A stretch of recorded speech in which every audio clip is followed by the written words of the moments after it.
देश भर में 30 से ज्यादा सिटीज में मेट्रो बनाई जा रही है और कई सारे शहरों में सक्सेसफुली चलाई भी जा रही है, जबकि पूरे इंडिया में एक मोनोरेल सिस्टम बनाई गई और 9 साल से भी पहले खुली ये मोनोरेल सिस्टम ज्यादा सक्सेसफुल नहीं रह पाई है और अभी रिसेंट में ही इसे लोगों ने यूज करना ठीक से शुरू किया है। इसके बावजूद ट्राइड एंड टेस्टेड मेट्रो को छोड़कर ढोलेरा और अहमदाबाद के बीच में मोनोरेल बनाई जा रही है और आज हम जानेंगे कि मोनोरेल और मेट्रो में डिफरेंसेस क्या होते हैं और क्यों मोनोरेल को कुछ जगहों पर चूज किया जाता है।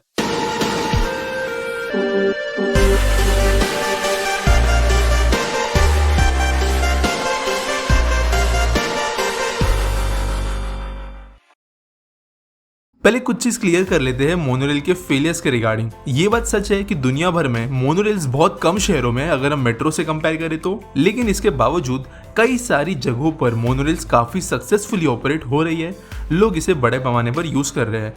इसलिए मोनोरेल किस तरीके का ट्रांसपोर्ट मेथड है ये मैटर नहीं करता, उसे कितने डिमांड वाले इलाके में बनाया जा रहा है, क्या लोग वहाँ पे ट्रैवल करना चाहते हैं, उस पर डिपेंड करता है। यानी मोनोरेल या मेट्रो किसी भी ऐसे एरिया में बनाया जाए वहाँ पर जहाँ पर डिमांड नहीं होगी तो वो ऑब्वियसली फेल हो जाएगी, लेकिन किसी ऐसी जगह पर बनाई जाएगी जिनके बीच में डिमांड होगी तो वो चाहे मेट्रो हो या मोनोरेल, वहाँ पे उस मीडियम का सक्सेसफुल होना ये एक जायज सी बात है। तो अब समझते हैं डिफरेंसेस के बारे में इन दोनों ट्रांसपोर्ट मेथड्स के बीच। मोनोरेल्स को ज्यादातर उन जगहों के बीच में बनाया जाता है जहाँ पर डिमांड कम हो और ज्यादा बड़े पैमाने पर लोगों को ट्रांसपोर्ट करने की जरूरत नहीं।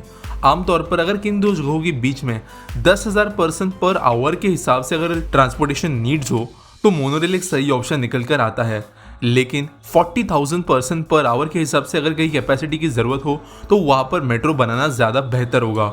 दरअसल मोनोरेल के अंदर कितने कोचेस लगाए जा सकते हैं इस बात का लिमिटेशन होता है और मैक्सिमम केसेस में 4 से ज्यादा कोचेस नहीं लगाए जा सकते, जबकि रेयरली 5 कोचेस भी मोनोरेल में लगाए गए हैं।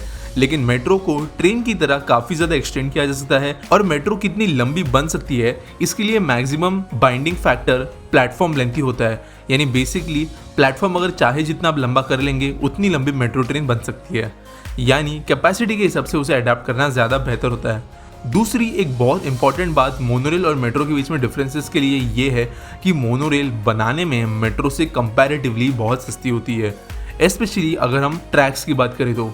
दोस्तों मोनोरेल चाहे वो वेट कैपेसिटी की बात हो, पिलर स्ट्रेंथ की बात हो, इन दोनों चीज़ों में मेट्रो से कम चीज़ों का इस्तेमाल कर दिया है। इसके अलावा क्योंकि ये सिंगल ट्रैक्स पर चलती है तो ऊपरी सेक्शंस पर और स्टेशंस पर मोनोरेल कम मटेरियल स्पेंड कर दिया है। इसके अलावा मेट्रो से अलग इसका इलेक्ट्रिकल सिस्टम भी ज्यादा सिंपल होता है और रेक्स भी ज्यादा सस्ती होती है, जबकि मेट्रो की रेक्स काफी महंगी होती है। और सिमिलर चीज हम ऑपरेटिंग कॉस्ट के बारे में भी कह सकते हैं। मोनोरेल ऑपरेट करने में भी सस्ती होती है, जबकि मेट्रो ऑपरेट करने में वैसे तो सस्ती होती है लेकिन फिर भी मोनोरेल से ज्यादा महंगी होती है अगर हम ट्रैवलिंग बाय डिस्टेंस कंपेयर करें तो। अगली बात करते हैं स्पीड के बारे में। मोनोरेल मेट्रो जितनी स्पीड नहीं पकड़ सकती। मैक्सिमम दुनिया में 80 किलोमीटर पर आवर के स्पीड के हिसाब से मोनोरेल्स चलाई गई है, जबकि ऑन एन एवरेज 40 से लेकर 60 के स्पीड के बीच में ही मोनोरेल्स चलाई जाती है, जबकि मेट्रोस एवरेज 80 के स्पीड पर दौड़ते हुए हमारे ज़्यादा शहरों में हम देख पाए, जबकि ज़रूरत पड़ने पर हमारे देश के कुछ इलाकों में metro train 100 kilometre per hour से भी ज़्यादा के स्पीड पर दौड़ते हुए हमें नजर आया है। अगला दोस्तों एक फैक्टर यहाँ पर काम करता है कि कितना स्पेस किसी मेथड को रिक्वायर होता है। दोस्तों मोनोरेल और मेट्रो दोनों भी वैसे काफी स्पेस एफिशिएंट है। अगर हम बात करें कि सेम कैपेसिटी ऑफ लोगों को हमें ट्रांसपोर्ट करना है अगर बाय रोड बाय बस, तो उस हिसाब से मोनोरेल और मेट्रो दोनों ही काफी एफिशिएंट है, लेकिन फिर भी मोनोरेल कंपैरेटिवली कम स्पेसेस में भी बनाई जा सकती है। और एक बहुत मेजर पॉइंट यहाँ पर ऐसा आता है कि मोनोरेल बहुत इजीली शार्प टर्न्स ले सकती है जो मेट्रो के अंदर पॉसिबल नहीं है। जो हमारे रोड नेटवर्क पर कई बार शार्प बेंड्स होते हैं, कई बार बहुत संकरे रास्ते होते हैं, उन पर भी मोनोरेल इजीली अडेप्ट कर सकती है, वहाँ पे कोई नेसेसरी बड़े चेंजेस नहीं करने पड़ते।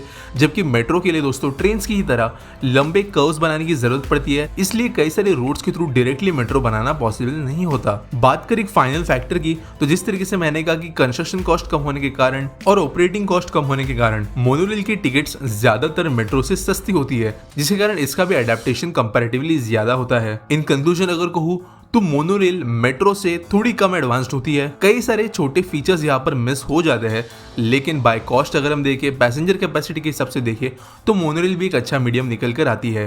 क्योंकि ढोलेरा एक नया शहर है, यहाँ पर अब तक इतनी ज़्यादा पॉपुलेशन है नहीं और अभी एक ऐसे मीडियम की ज़रूरत है जो मीडियम या लो स्केल पर लोगों को ट्रांसपोर्ट कर पाए सस्ती कीमतों पर। इसलिए यहाँ पर मेट्रो के बजाय मोनोरेल को चूज़ किया गया है। और अगर बाय फ्यूचर जब तक मोनोरेल कंप्लीट होती है तब तक डिमांड इतनी हो जाएगी कि वो 10,000 पर्सन पर आवर की कैपेसिटी से चल पाए, तो 100% सक्सेसफुल यहाँ की मोनोरेल रहेगी। और ये भी मैंने मैक्सिमम कैपेसिटी के हिसाब से बात की है। आगे जाकर जैसे जैसे ढोलेरा बड़ा होगा तो मे भी हमें यहाँ पर एक सेपरेट मेट्रो सिस्टम भी देखने के लिए मिलेगी, लेकिन एज ऑफ नाउ यहाँ पर इन सारे कारणों की वजह से मोनोरेल को चूज़ किया गया है। तो दोस्तों ये रही आज की वीडियो, आपको पसंद आई होगी तो लाइक करना, शेयर करना, सब्सक्राइब करना और मिलेंगे अगले वीडियो में।